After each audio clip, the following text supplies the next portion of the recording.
সুপ্রভাত বন্ধুরা, আমি সাগরিকা। হরেক রকম মিষ্টি, তারপর আবার সাজগোজ, গাড়ির পেছন দিকে কিন্তু সবকিছু লোড হচ্ছে। হ্যাঁ বন্ধুরা, ঠিকই ধরে নিয়েছেন। টুকুস টুকুস করে কিন্তু তার মধ্যে ফটো তুলে শুরু করে দিয়েছি। এবার শুরু হলো আমাদের যাত্রা। ফাইনালি আমাদের লাডলি পেয়ারি বোনের বিয়ে এবং পাত্র চলে এসেছে অস্ট্রেলিয়া থেকে ইন্ডিয়াতে। তাই আমরা বিহারের উদ্দেশ্যে, বিহারে বাড়ি ছেলের পূর্ণিয়াতে, সেখানে যাচ্ছি আশীর্বাদ করতে। দেখুন পাত্রের বাড়িতে এসে পৌঁছে গেছি।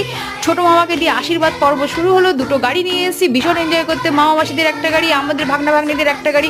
খুব এনজয় করতে করতে এসেছি। তারপরে ধাপে ধাপে আশীর্বাদ পর্ব শুরু হচ্ছে। আর ছোটবেলাকার বন্ধুকে যদি ফাইনালি লাইফ পার্টনার হিসেবে পেয়ে থাকে, ভাবুন তো কতটা আনন্দ উল্লাসের। ওরা কিন্তু ডেস্টিনেশন ওয়েডিং করবে, সেটা হচ্ছে পাহাড়ে। যেহেতু ওদের পাহাড়েই পড়াশোনা, একজন দার্জিলিং, একজন কার্শিয়াং কালিম্পংয়ে পড়াশোনা করেছে। তো কালিম্পং মেফেয়ারে বিয়েটা হবে অপূর্ব। আমরা কিন্তু অপেক্ষায় আছি। আপনারাও নিশ্চয়ই ভিডিও দেখার জন্য, বড় ভিডিও দেখার জন্য কমেন্ট করুন।